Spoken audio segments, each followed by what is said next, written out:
On the news tonight, the government honors former Governor Fayose, commends President Tinubu's financial intervention, plus expert advises farmers to embrace agricultural extension services initiative. Good evening and many thanks for joining us on NTA Ado-Ekiti News tonight. My name is Olukemi Sonny. Nigeria's First Lady Oluwemi Tinubu commits to global community efforts in advancing healthy breastfeeding practices for mothers. She made the commitment in a message marking this year's World Breastfeeding Week from August 1 to 7 with the theme, Breastfeeding for a Sustainable Start in Life, Strengthening What Works, while noting that breastfeeding lays the foundation for a child's healthy growth and lifelong development, making it a vital investment in families and the nation. The First Lady encourages mothers to embrace healthy lifestyles, eat nutritious food for their well-being and that of their children.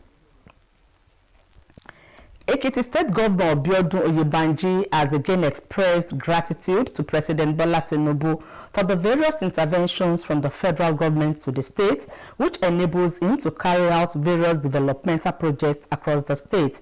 The governor made the remarks while during the inauguration of a building named after former Governor Ayodele Fayose at the government house in Ado-Ekiti. Kehinde Durodola reports. Not less than 72 hours that the building was named after his predecessor, Dr. Kaude Fayemi. Governor Abiodun Oyebanji inaugurated another building named after another former governor, Ayodele Fayose.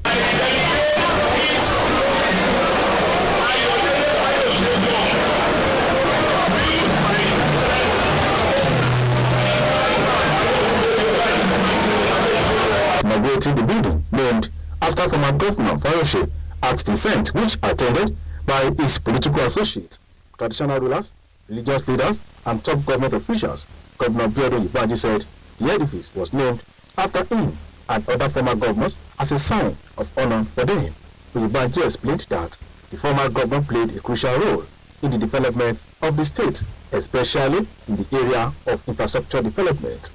He thanked President Bola Tinubu for making funds available to the state, which made it possible for him to complete various projects. So, today's leaders, we don't do thank you to you for your service in the state and to let you know that we appreciate you, to let you know that we love you, and to let you know that we continue to build on those building blocks of development, of courage that we bring here. The former governor, Ayodele Fayose, thanked Governor Abiodun Oyebanji for the honor and commended him for his developmental initiatives in the various sectors and promised his continued support for the administration. So this is different from the norm, where we fight each other, we disagree at the cost and the expense of the state. So we commend the infrastructural development across the state. All the former governors have tried, but Oyebanji has put the icing on the cake. Stakeholders at the event described Governor Abiodun Oyebanji as a bridge builder who has given every Ekiti citizen due regard, irrespective of their political affiliation. In Ado-Ekiti, Kehinde Durodola, NTA News. Governor Abiodun Oyebanji has announced a scholarship reward for Miss Adeolu Oluwadamilola, a secondary school student in Ekiti State who performed well at the World Spelling Bee held in China. The governor made the announcement while playing host to Oluwadamilola and a delegation in his office. Details of this report will be brought to you in the course of the bulletin. The long school holiday is often a welcome break for children from the demands of the classroom beyond the excitement and relaxation. In this report, Bumi Ademumi examines how best to engage children during holidays. For many children, the holiday season is synonymous with relaxation and fun. However, education professionals believe the weeks away from school can be used to cultivate skills that may not be fully explored during the classroom academic session. Educationists say school holidays should provide a balance between learning and recreation. exposing children to constructive activities in helping build confidence, improve communication skills, and promote all-round development. They also encourage parents to create quality family time while monitoring their children's use of digital devices. The importance of engaging students in one activity or the other is just to make them to be useful to themselves during this holiday. That's just the main importance, because the students or the children are on long break, and if they should be left idle, they will be doing so many things that will not be of advantage unto them at all. But if they are engaged in school, as we have engaged them now, they will make good use of the holiday. Some of the parents said the holiday period offers an opportunity to strengthen family bonds while keeping children meaningfully engaged. Usually, I used to put them in a lesson. So when I look at what is happening in Nigeria now, I now see that going to school alone, we cannot solve the problem that is on ground now. So I engage them. I put her in tailoring this thing. She went for sewing, sewing training. So I engaged her. She went for training. So it's not only schooling that can solve the problem that is on ground now. Saturday is a summer lesson. From after the lesson, is coming to my place of work to look into it. From there, if you decide to choose to go for what I do for a living, it's fine. I would advise parents to depend solely on formal education without having their own case to acquire a personal skill. Some children expressed excitement about participating in various holiday activities, saying the experience has enabled them to learn new things, make friends, and enjoy their holiday in a meaningful way. My holiday is going very great. I'm learning in school. There are IT classes for entrepreneurship skills. Apart from the normal class and learning activities, we have been doing other IT courses like web development, graphic designs, and apart from that, we'll also be doing shoemaking. As the holiday continues, parents and guardians are encouraged to provide a healthy balance between recreation and learning, ensuring that children return to school refreshed, motivated, and better prepared for the new academic session. In Ado-Ekiti, Bumi Aderumi, NTA News. News Tonight continues shortly after this break. Do join us again. Excuse me, this your 100% babes, are you sure you want to spend this much on hair? Since your landlord just increased rent, I still for this one separately on money point. You say on money points? Yes. This money points here, the array of is target savings money points I used to have it. The rest of this my submit this savings money points I used to do it. The salary of this my staff is same as you transact. Jennifer, money point same as you transact. Money point fixed savings and money point target savings. What's up? Why did I tell her not to put it in? Why should I? Come on, oh, you go give your money to Adaku to say. You see money point accounts there. You don't go open a savings account. Now Adaku you shoot. I beg everybody inside this my saloon. Oh, you bring out your phone and download the money point hack now. It's for you. What are you waiting for? Download the money point hack now. Adaku, wow, the money point account. Money point made for your progress. Glad to have you back. An agricultural expert, Dr. Sikiru Oluwoyo, has called on Nigerians, especially farmers, to embrace agricultural extension services as a practical way to improve food production, increase farm yields, and strengthen food security across the country. Oluwoyo, while featuring on the weekly program on NTA Ado-Ekiti titled Platform, noted that extension services provide farmers with access to modern farming techniques, improved seedlings, pest and disease management, as well as market information. Dr. Oluwoyo, who is a senior special assistant to the governor of Ekiti State on agricultural extension services, noted that many farmers still rely on outdated farming methods, resulting in low productivity and reduced income, while urging farmers to always interact with agricultural extension officers to adopt innovations that could enhance their efficiency and profitability. Farming where they can get information. We are using it and we are expanding it. This platform that I just mentioned, and we are going beyond more than 700 participants, and it includes those people who are not only farmers but who have a passion for farming or cropping. Then they can get information whenever they ask for it.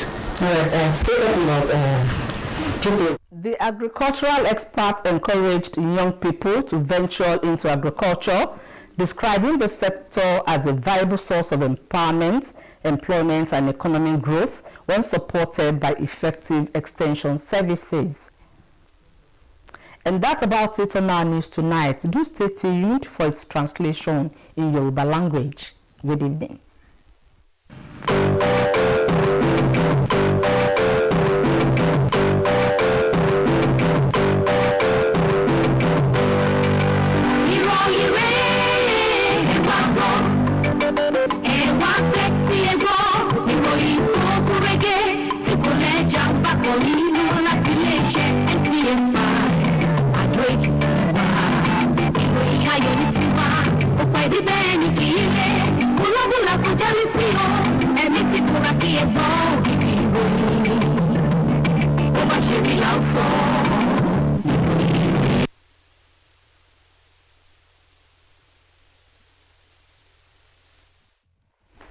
Gómìnà Oyèbánjí fún ẹni tó jáwé olúborí ìdíje sísọ lẹ́tà ọ̀rọ̀ ní ẹ̀bùn ẹ̀kọ́ ọ̀fẹ́.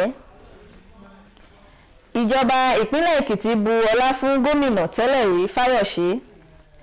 Kan sára sí ààrẹ Tinubu sí ìrànlọ́wọ́ owó. Àti pé Lámẹ̀tọ́ gba àwọn àgbẹ̀ níyànjú láti tẹ́wọ́ gba ètò ìrànlọ́wọ́ látọwọ́ àwọn òṣìṣẹ́ tó ń la àgbẹ̀ lọ́yẹ̀. Ẹ káalẹ́, ẹ kúṣẹ́ òní.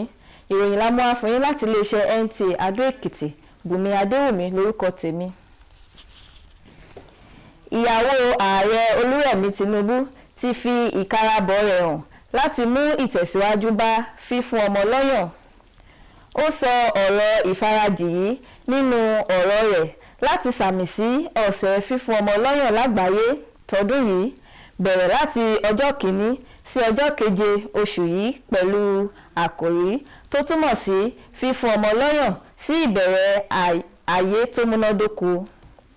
Lásìkò tó ń ṣàkíyèsí wípé fífún ọmọ lọ́yàn ló jẹ́ ìpìlẹ̀ ìlera tó péye fáwọn ọmọdé, ìyàwó ààrẹ náà gba àwọn ọmọdé níyànjú láti máa jẹ àwọn oúnjẹ aṣaralóore fún ìlera ara wọn àti tàwọn ọmọ wọn.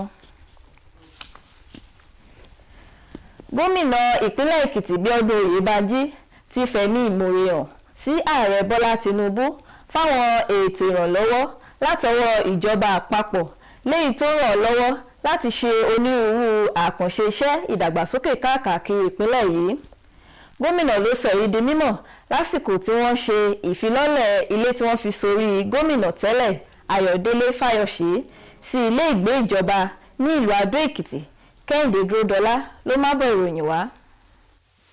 Ní kò ju wákàtí méjìléláàádọ́rin lọ tí ó kọ́ ilé kan tó fi sórí gómìnà tí ó gba ipò lọ́wọ́ rẹ̀ Ọ̀mọ̀wé Káyọ̀dé Fáyẹmí. Gómìnà Bíọ́dún Oyèbánjí ló tún ṣe àfilọ́lẹ̀ ilé ìwé tí wọ́n fi sórí gómìnà nígbà kan nípìnlẹ̀ Èkìtì Ayọ̀délé Fáyọ̀ṣé. Lásìkò tí wọ́n ṣe àfilọ́lẹ̀ ilé náà léyìí tí wọ́n fi sórí gómìnà tẹ́lẹ̀ rí ọ̀hún Fáyọ̀ṣé níbi ètò táwọn ọmọ ẹgbẹ́ òṣèlú rẹ̀, àwọn orí adé, àwọn aṣáájú ẹlẹ́sìn, àwọn ọkọ̀ rà lẹ́nu iṣẹ́ ọba àtàwọn èèyàn ní ìpéjú sí gómìnà Oyèbánjí lónìí. Ilé náà ni wọ́n fi sórí gómìnà ọ̀hún látàrí bí ó ṣe jẹ́ pé lásìkò tó wọ́n wà nípò wọ́n sá takuntakun láti ti bu ọlá fún wọn. Oyèbánjí ṣàlàyé pé gómìnà tẹ́lẹ̀ rí náà ni ó kó ipa ribiribi fún ìdàgbàsókè ìpínlẹ̀ Èkìtì pàápàá jùlọ lẹ́ka àwọn amáyédẹrùn. Ó dúpẹ́ lọ́wọ́ ààrẹ Bọ́lá Tinubu fún bí ó ṣe mú kí owó wà láwọn ìpínlẹ̀ léyìí tó ràn lọ́wọ́ àti lè ṣe àkànṣe iṣẹ́ náà láṣepàrí. Gómìnà tẹ́lẹ̀ rí ní ìpínlẹ̀ Èkìtì Ayọ̀délé Fáyọ̀ṣé dúpẹ́ lọ́wọ́ gómìnà Bíọ́dún Oyèbánjí fún bí ó ṣe dá lọ́lá tí ó sì ṣe sàdánkátà àwọn àgbékalẹ̀ ètò rẹ̀ léyìí tó mú kí ìdàgbàsókè wà lọ́sọ̀lórí àti tẹ̀síwájú ṣíṣàtìlẹ́yìn fún ìṣàkóso rẹ̀. Àwọn èèkàn níbi ètò náà lójú gómìnà Bíọ́dún Oyèbánjí gẹ́gẹ́ bí ẹni tí ó wà láti mú ìrọ́pọ̀ wà láàrin gbogbo èèyàn ìpínlẹ̀ Èkìtì láì fi ti ẹgbẹ́ òṣèlú kankan ṣe. Kẹ́hìndé Dúródọlá ló ṣàtúpalẹ̀ ìròyìn. tó jẹ́ akẹ́kọ̀ọ́ níléèwé girama ní ìpínlẹ̀ Èkìtì tó ṣe dáadáa níbi ìdíje sísọ lẹ́tà ọ̀rọ̀ tó wáyé ní Beijing lórílẹ̀‐èdè China. Gómìnà ọ̀hún ló kéde ọ̀rọ̀ yìí lásìkò tó ń gbàlejò Olúwadámilọ́lá àti ikọ̀ tó bá kọ́wọ́rìn lọ́fíìsì rẹ̀. Kẹ́hìndé Dúródọlá ló má bọ̀ ròyìn wá.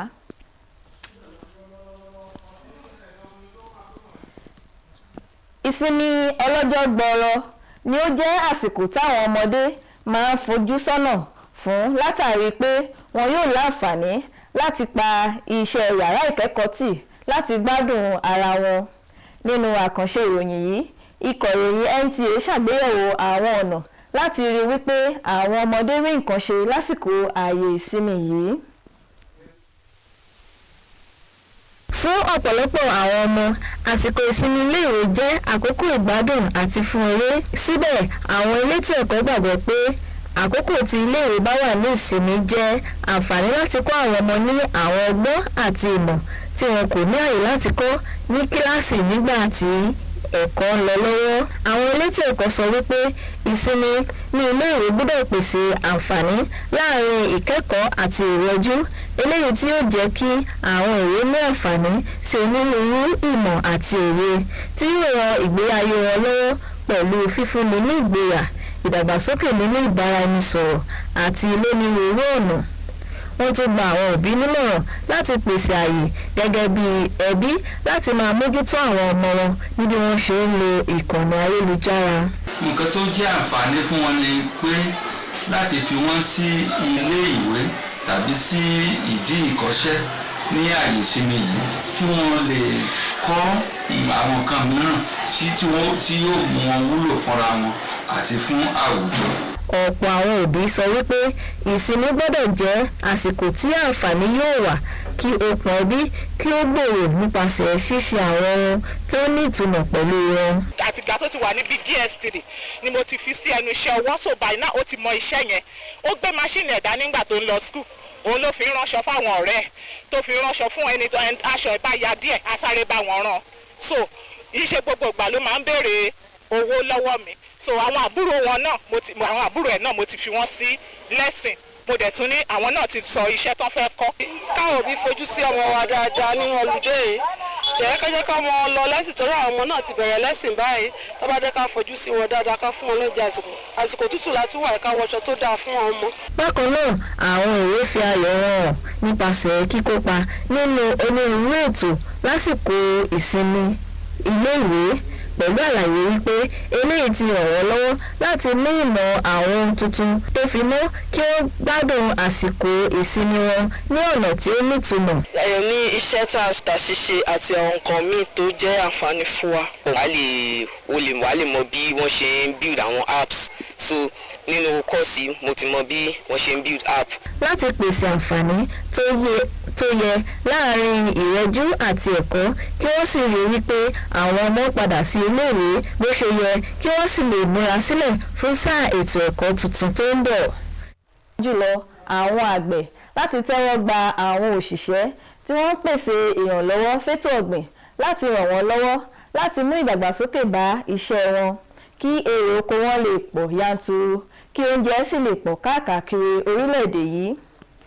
Olówóyọ lásìkò tó ń kópa lórí ètò ọlọ́sọ̀ọ̀sẹ̀ lórí amóhùnmáwòrán ìjọba àpapọ̀ ti ìlú Adó Èkìtì ṣàkíyèsí wípé ètò ìrànlọ́wọ́ fáwọn àgbẹ̀ ló máa ń ṣèrànwọ́ fún wọn láti ní ìmọ̀ nípa ètò ọ̀gbìn ìgbàlódé, láti ní àǹfààní sí èso tí ó múnádóko àti láti mọ̀ nípa kíkápá kòkòrò àti bí wọ́n ṣe lè ta èrè oko wọn.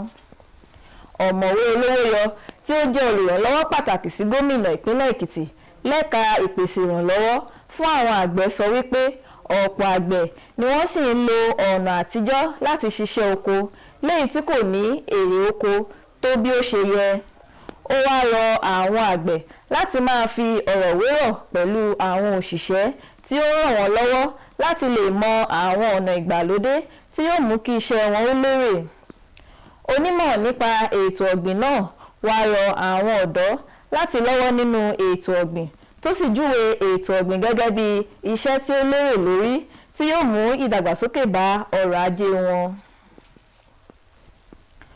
orí adé ti Òsì Èkìtì ti bu ọlá fún ààrẹ fásitì Bámidélé Olúmilúà fétò ẹ̀kọ́ ìmọ̀ sáyẹ́ǹsì àti ìmọ̀ ẹ̀rọ.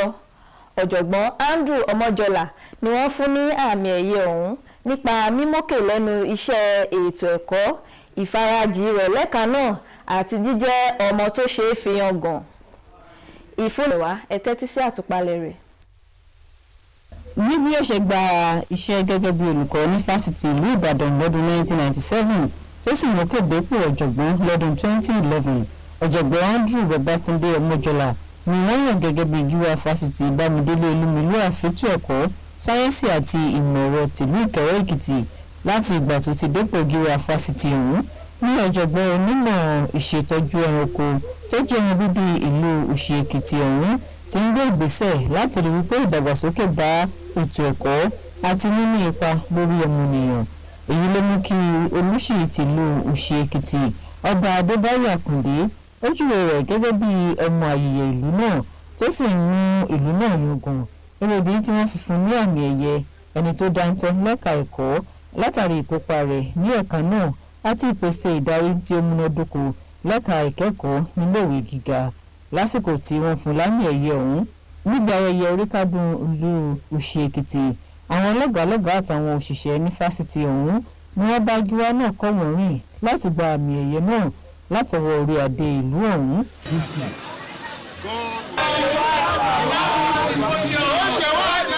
Ọba Àkàndé fi ìdùnnú rẹ̀ hàn wípé ọ̀jọ̀gbọ́n Ọmọjọlá jẹ́ olùkọ́ tí kò ṣe fọwọ́ sẹ́yìn tó sì ń mú ìlú náà yangàn.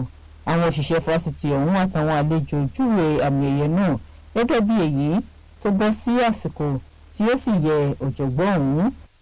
Nípa pé ká yẹ ènìyàn sí, ká béèrè wẹ́fíà nípa ti ìgbé ayé ẹ̀dá ènìyàn bó ṣe rí, tó bá ń bá a lọ bó ṣe rí yìí láàrin ọdún 5 tó fẹ́ lò, nǹkan ńlá ni láàrin wa. Ẹ̀yẹ jẹ́ nǹkan tí ó dára fún ẹni tí wọ́n fún, nítorí pé ẹni tí wọ́n fún jẹ́ ẹni tí ó níláárí, tí ó mọyì èèyàn. Ọ̀jọ̀gbọ́n Ọmọjọlá fi ìdùnnú rẹ̀ hàn sí orí adé ìlú Òsì Èkìtì, ó sì júwe àmì ẹ̀yẹ náà gẹ́gẹ́ bí kóríyá láti túbọ̀ kó ipò àti omúnádóko lẹ́ka ẹ̀kọ́ àti ní àárín ìlú. Àmì ẹ̀yẹ kan tó yẹ pé mo lágbára ni, nítorí pé ìlú tó bí mi ní ìlú tí mo dàgbà sí ni. Àwọn ìlú náà lọ́kùnrin àti lóbìnrin ni wọ́n ṣe kẹ́pẹ́ sí orí adé ìlú náà tí wọ́n sì tún fún àwọn èèyàn míì lámì ẹ̀yẹ fún ipa tí wọ́n kó nílùú ọ̀hún. Táyọ̀ Ṣọ́ ló ṣàtúpalẹ̀ ìròyìn. A ò ní rí jù báyìí lọ nínú ìròyìn wa ti àṣálẹ́ yìí. Ẹ darapọ̀ mọ́ wa lọ́la fẹ́kùnrẹ́rẹ́ ìròyìn mìíràn. Ó dàárọ̀.